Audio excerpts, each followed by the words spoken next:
গাজল পঞ্চায়েত সমিতির উদ্যোগে অন্নদা সংঘর সদনে অনুষ্ঠিত হলো আন্তর্জাতিক নারী দিবস। এদিনের এই কর্মসূচিতে উপস্থিত মহিলাদের সংবর্ধনা দেওয়া হয় পঞ্চায়েত সমিতির তরফে।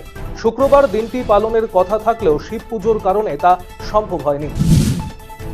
পাওনা টাকা চাইতে গিয়ে প্রাণনাশের হুমকির শিকার হলেন এক তৃতীয় লিঙ্গের মানুষ। জানা গিয়েছে, তৃতীয় লিঙ্গের মানুষের নাম খুকি হেমব্রম। তার বাড়ি গাজলের তুলসীডাঙ্গা কোরাপাড়া এলাকায়। খুকি হেমব্রম জানিয়েছেন, গাজলের তুলসীডাঙ্গা তালপুকুর এলাকায় অশ্বিনী মণ্ডল নামে এক ব্যক্তি তার কাছ থেকে 52,000 টাকা ধার নিয়েছিলেন। সেই টাকা চাইতে গেলে হুমকি দেওয়া হয় বলে অভিযোগ। এই ঘটনায় থানায় লিখিত অভিযোগ দায়ের করা হয়েছে।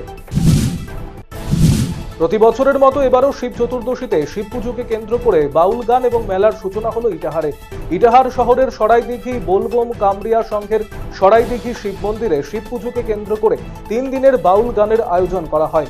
শুক্রবার সন্ধ্যারাতে অনুষ্ঠানের সূচনা করেন উত্তর দিনাজপুর জেলা পরিষদের সভাধিপতি পম্পা পাল। উপস্থিত ছিলেন সুকুমার ঘোষ, গৌতম পাল, কার্তিক দাস, শাহিরুল ইসলাম, রঞ্জন ঘোষ সহ অন্যান্য বিশিষ্ট ব্যক্তিরা। অন্যদিকে শনিবার শিব চতুর্দশীতে শিব মন্দিরগুলিতে ভক্তদের সমাগম লক্ষ্য করা যায় ইটাহারে। ইসলামপুরের নিউ টাউন রোড এলাকায় সিপাহী বিদ্রোহের নায়ক সিধু কানহুর পূর্ণাবয়ব মূর্তি উন্মোচন করা হলো শনিবার। উল্লেখ্য, মুখ্যমন্ত্রী মমতা বন্দ্যোপাধ্যায় ইসলামপুরে এসে দ্রুতই মূর্তি উন্মোচনের জন্য নির্দেশ দিয়েছেন। সেই মোতাবেক এদিন নিউ টাউন রোডে পার্ক মোড় সংলগ্ন এলাকায় স্থাপিত এই মূর্তি উন্মোচন অনুষ্ঠানে উপস্থিত ছিলেন পুর চেয়ারম্যান কানাইলাল আগরওয়াল, মহকুমা শাসক আব্দুল শাহিদ, তথ্য ও সংস্কৃতি দপ্তরের আধিকারিক শুভদীপ দাস সহ অন্যান্যরা। রাজ্য সরকারের পথশ্রী প্রকল্পে মালদার বামনগোলা ব্লকের মদনাবতী অঞ্চলে রাস্তা ও নিকাশি নালা কমিউনিটি হলে নির্মাণ কাজের সূচনা হলো। এদিন এই উপলক্ষে বটতলা এলাকায় আয়োজিত সূচনা অনুষ্ঠানে উপস্থিত ছিলেন জেলা পরিষদের কর্মাধ্যক্ষ পূর্ণিমা দাস, অশোক সরকার সহ অন্যান্যরা। জেলা পরিষদের অর্থানুকূল্যে নির্মিত হবে এই নির্মাণ কাজগুলি। রাজ্যে একের পর এক দুর্নীতি ও সন্দেশখালী কাণ্ডের প্রতিবাদে আন্দোলনে নামল সিপিএম।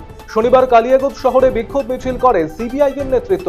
বিকেলে কালিয়াগঞ্জের সুকান্ত মোড়ে অবস্থিত সিপিএম এর দলীয় কার্যালয় থেকে শুরু হয়ে এই প্রতিবাদ মিছিল কালিয়াগঞ্জ শহর পরিক্রমা করে থানার সামনে এসে শেষ হয়। রাজ্য জুড়ে হিংসার ঘটনা ও নারী নির্যাতনের প্রতিবাদে সরব হন উপস্থিত নেতৃত্ব। এদিনের এই কর্মসূচিতে উপস্থিত ছিলেন সিপিআইএম নেতা মনোরঞ্জন পাটোয়ারি, ভরতেন্দু চৌধুরী সহ অন্যান্য নেতৃত্ব। 100 দিনের কাজের শ্রমিকদের অ্যাকাউন্টে টাকা ঢুকতেই উপভোক্তাদের কাছ থেকে টাকা চাওয়ার অভিযোগ উঠল তৃণমূল নেতার বিরুদ্ধে। মালদার চাঁচল 1 নম্বর ব্লকের অলিহন্ডা পঞ্চায়েতের কনুয়া এলাকার ঘটনা। সম্প্রতি কেন্দ্র সরকারের 100 দিনের কাজের টাকার বকেয়ার 50% মেটানোর উদ্যোগ নিয়েছে রাজ্য সরকার। শ্রমিকদের অ্যাকাউন্টে টাকা ঢুকতেই চাঁচল 1 নম্বর ব্লকের মকদমপুরে সুপারভাইজারের পর এবারে অলিহন্ডা পঞ্চায়েতের কনুয়া এলাকায় তৃণমূলের প্রাক্তন প্রধানের স্বামীর বিরুদ্ধে উপভোক্তাদের কাছ থেকে কাটমানি চাওয়ার অভিযোগ উঠেছে। খাতেয়া বেওয়া, হানিফ আলী সহ বেশ কয়েকজন উপভোক্তার কাছ থেকে টাকা দাবি করেছেন আনসার আলী নামে ওই ব্যক্তি। কাটমানি না দেওয়ায় উপভোক্তাদের হুমকি এবং মারধর করা হয় বলে অভিযোগ।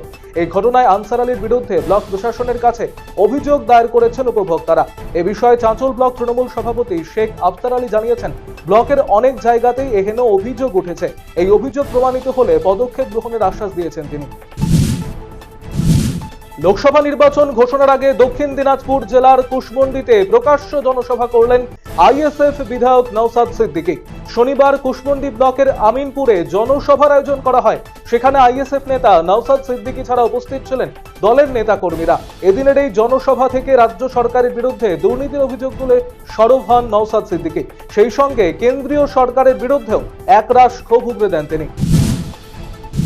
শনিবার রায়গঞ্জ ব্লকের রাড়িয়া এলাকায় ঝটিকা সফরে এলেন বালুরঘাটের বিজেপি বিধায়ক অশোক লাহিড়ী। এদিন রাড়িয়া অঞ্চলে বিধায়ককে স্বাগত জানাতে উপস্থিত ছিলেন উত্তর দিনাজপুর জেলা বিজেপির সভাপতি বাসুদেব সরকার। এই এলাকায় জৈবিক কৃষিক্ষেত্র পরিদর্শন করেন বালুরঘাটের বিধায়ক। এই প্রকল্পের কাজ দেখে তিনি সন্তোষ প্রকাশ করেছেন। পরবর্তীতে সংবাদ মাধ্যমের মুখোমুখি হন বিধায়ক। তিনি জানিয়েছেন, এই রাড়িয়া অঞ্চলে জৈবিক উপায়ে যে কৃষিকার্য চলছে তা অত্যন্ত প্রশংসনীয়। পাশাপাশি বিজেপির সংকল্প পত্র নিয়েও এদিন আলোচনা করা হয়।